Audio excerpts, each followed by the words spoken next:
Tad evakuēties. Kā būtu tas pareizi un droši izdarīt? Ja? Jebkurš cilvēks, kurš sāk evakuācijas procesu, parasti viņam ir jautājums, kādā veidā mēs ejam, kur mēs ejam. Atrodoties jebkurā vietā ēkā, kur ir vairāk nekā 2 durvis, ja, jums noteikti ir jābūt vismaz vienai evakuācijas zīmē redzamai. Ja?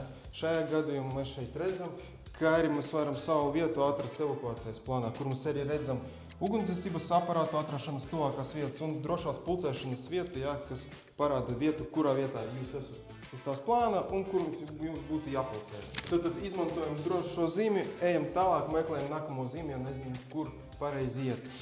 Svarīgi atcerēties to, ka ja jūs evakuējaties, tad jums būtu jāizmanto drošākā un tad tuvākā evakuācijas izēja.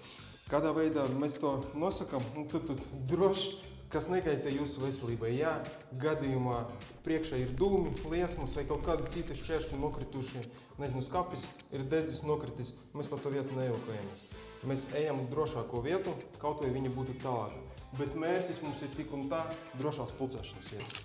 Ja gribi zināt, kā pareizi evakuēties no jebkuras vietas, vai arī ko darīt, ja tu nespēj evakuēties, ej lavispecialists.lv sarunā ar mani tikšanos un tiekamies Mellužu ielā 17 Rīgā.